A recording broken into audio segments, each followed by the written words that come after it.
Hello friends, welcome to Queen Bee Paradise Tamil. நம்ம வீட்டில் எல்லோரும் ஹெல்த்தியாக சாப்பிட்ணுன்னு சொல்லி ரொம்ப கஷ்டப்பட்டு சத்து மாவெல்லாம் நம்ம ப்ரிப்பேர் பண்ணுவோம். ஆனால் அது டேஸ்ட்டாக இல்லைன்னா யாருமே சாப்பிட மாட்டாங்க. அதே மாதிரி சத்து மாவு கஞ்சி குடிக்க மாட்டேன்னு குழந்தைகளும் ரொம்ப அடம் பிடிப்பாங்க. இன்றைக்கி சத்து மாவை ரொம்ப டேஸ்டியாக ரொம்ப ஹெல்த்தியாக எப்படி பண்ணுறதுன்னு என்னோட சீக்ரெட் ரெசிபி நான் உங்கள் கூட ஷேர் பண்ணிக்க போகிறேன். அது மட்டும் இல்லை, சத்து மாவை வெறும் சத்து மாவு கஞ்சி மட்டும் செய்யாமல் நம்ம ரெகுலராக சமைக்கிற டிஷ்ஷஸ்லலாம் சத்து மாவை ஆட் பண்ணி ரொம்ப டேஸ்டியாக எப்படி சமைக்கிறதுன்னு கொஞ்சம் டிப்ஸும் உங்கள் கூட நான் ஷேர் பண்ணிக்க போகிறேன். இந்த வீடியோ உங்களுக்கு கண்டிப்பாக யூஸ்ஃபுல்லாக இருக்கும். கடைசி வரை பாருங்கள். வீடியோக்குள்ளே போகிறதுக்கு முன்னாடி நம்ம குவீன் பீ பாரடைஸ் தமிழ் சேனலை சப்ஸ்கிரைப் பண்ணிடுங்க. கூடவே அந்த பெல் பட்டனையும் கிளிக் பண்ணிடுங்க. அப்போ தான் புது வீடியோஸ் எல்லாம் மிஸ் பண்ணாமல் பார்க்க முடியும். இந்த சத்து மாவில் 22 இன்க்ரீடியன்ஸை ரொம்ப கேர்ஃபுல்லாக நான் சூஸ் பண்ணி ஆட் பண்ணியிருக்கேன். ஏன்னா சத்து மாவு ரெசிபி பல முறை ஃபெயிலியர் ஆகி கடைசியாக கண்டுபிடிச்ச ரெசிபி இது உங்கள் கூட ஷேர் பண்ணிக்கிறதுக்கு எனக்கு ரொம்ப ஹாப்பியாக இருக்குது. இது உங்கள் வீட்டு குழந்தைங்களுக்கெல்லாம் ரொம்ப பிடிக்கும்னு நான் நம்புகிறேன். இந்த சத்து மாவு ரெசிபியை நான் செஞ்சு காட்டும் போதே இன்பிட்வீன் நிறைய டிப்ஸ் ஷேர் பண்ண போகிறேன். ஸோ வீடியோவை தொடர்ந்து பாருங்கள், ஸ்கிப் பண்ணி பார்க்காதீங்க. முதல் 3 பேசிக் இன்க்ரீடியன்ட்ஸ் என்னன்னு பார்த்துடலாம். 5 கப்பு ராகி, 3 கப்பு கோதுமை, 2 கப்பு சிவப்பு அரிசி இல்லைன்னா சிவப்பு அவல், எது இருந்தாலும் நீங்கள் எடுத்துக்கலாம். நம்ம ஒவ்வொரு இன்க்ரீடியண்ட்டாக தனித்தனியாக வறுத்து எடுத்துக்க போகிறோம்.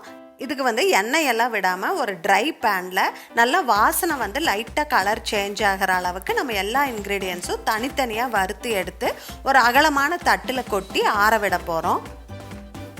இந்த இன்க்ரீடியன்ஸ் எல்லாம் நம்ம கழுவி காய வச்செல்லாம் அரைச்சோம்னா ரொம்ப நாளைக்கு வராது. நான் ஒரு முறை சத்து மாவு செஞ்சேன்னா ஒரு 6 மாதமாவது ஸ்டோர் பண்ணிக்குவேன். ஸோ அதனால் நான் கழுவியெல்லாம் காய வைக்க மாட்டேன். கல் மண்ணெல்லாம் இல்லாத மாதிரி, அழுக்கு இல்லாத மாதிரி நல்ல குவாலிட்டியான திங்ஸாக நான் பார்த்து வாங்கிக்குவேன். நான் அடுத்து சொல்ல போகிற 8 இன்க்ரீடியன்ஸுமே 1 கப் அளவு எடுத்துக்கணும். திணை தோல் இருக்கிறது 1 கப் எடுத்திருக்கேன். தோல் இல்லாத திணை 1 கப் எடுத்திருக்கேன். அதுக்கப்புறம் சாமை 1 கப் எடுத்திருக்கேன். குதிரைவாலி, கம்பு, வெள்ளை சோளம், இது 3 ஒவ்வொரு கப் எடுத்துக்கணும். நிலக்கடலை 1 கப்பு, பொட்டுக்கடலை 1 கப்பு. நீங்கள் ஒவ்வொரு பொருளை வறுத்து எடுக்கும் போது அது கருகிராமல் பார்த்துக்கோங்க.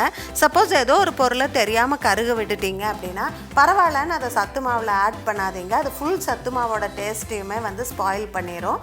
அது லைட்டாக கலர் சேஞ்ச் ஆகி வாசனை வர்ற அளவுக்கு வறுத்தா போதும்.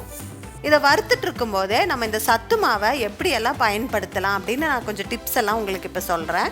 இந்த சத்து மாவை 8 மாத குழந்தைகள்லேருந்து நம்ம கொடுக்க ஆரம்பிக்கலாம். உங்கள் குழந்தைக்கு ஸ்வீட்டு பிடிக்கும் அப்படின்னா இந்த மாவை கொஞ்சமாக தண்ணியில் கரைச்சிக்கிட்டு அதில் பனவெல்லம், நாட்டு சர்க்கரை இந்த மாதிரி ஒன்று ஏதாவது ஆட் பண்ணி இதை அப்படியே கூழ் மாதிரி காய்ச்சி நம்ம அந்த குழந்தைக்கு கொடுக்கலாம்.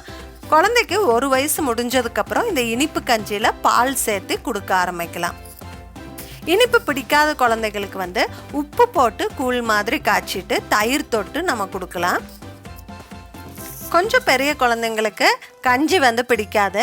நீங்கள் என்ன பண்ணலாம் அப்படின்னா இந்த மாவை கொஞ்சமாக தண்ணியில் கரைச்சிக்கிட்டு இனிப்பு சேர்த்து நம்ம கூழ் மாதிரி கிளறிட்டு அது கூட கொஞ்சம் பால், சாக்லேட் சிரப் ஊற்றி மிக்சியில் ஒரு அடி அடிச்சுட்டு அதுக்கப்புறமா நம்ம மில்க் ஷேக் மாதிரி சர்வ் பண்ணணும் அப்படின்னா அவங்களுக்கு ரொம்ப பிடிக்கும். அது டேஸ்ட்டாக இருக்கும், ரொம்ப ஃபில்லிங்காகவும் இருக்கும். காலையில் பிரேக்ஃபாஸ்ட்டுக்கு நீங்கள் இது கொடுக்கலாம்.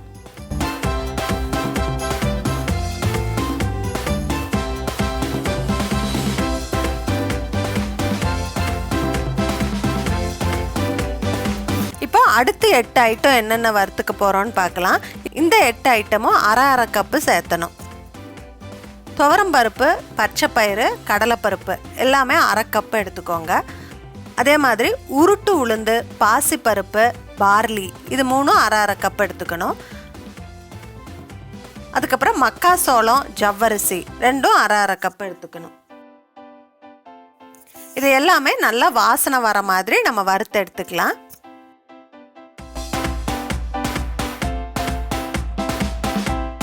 நம்ம ரெகுலர் தோசை மாவில் 3 பங்கு தோசை மாவுனா 1 பங்கு இந்த சத்து மாவை கலந்து நல்லா கரைச்சிக்கிட்டு அதில் நம்ம எப்பயும் செய்கிற மாதிரி தோசை, பணியாரம், ஊத்தப்பம் இதெல்லாம் செஞ்சு கொடுக்கலாம்.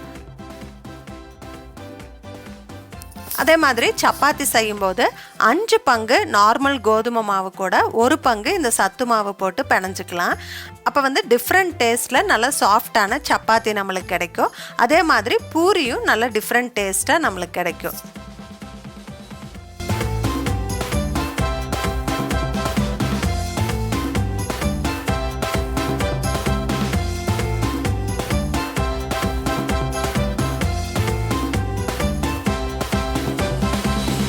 இப்போ நான் நட்ஸ் எல்லாம் சேர்த்துக்கிறேன். முந்திரி பருப்பு 1 கப்பு, பாதாம் பருப்பு 1 கப்பு, அதே மாதிரி 1/2 கப்பு பிஸ்தா பருப்பு எடுத்திருக்கேன். இது எல்லாத்தையுமே குட்டி குட்டி பீசஸாக சாப் பண்ணிவிட்டு அதுக்கப்புறமா வறுக்கணும். நம்ம முழுசாக போட்டு வறுத்தோம்னா சரியாக வறுபடாது.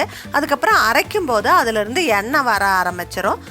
ஸோ குட்டி குட்டியாக சாப் பண்ணிவிட்டு அப்புறம் தான் வறுக்கணும்.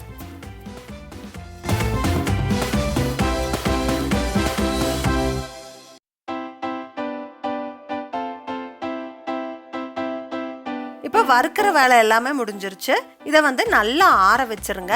முடிஞ்சால் 2 மணி நேரம் வெயிலில் காய வச்சுட்டு அப்புறமா மெஷினில் கொடுத்து பவுட்ரு பண்ணி வாங்கிட்டு வந்துடுங்க.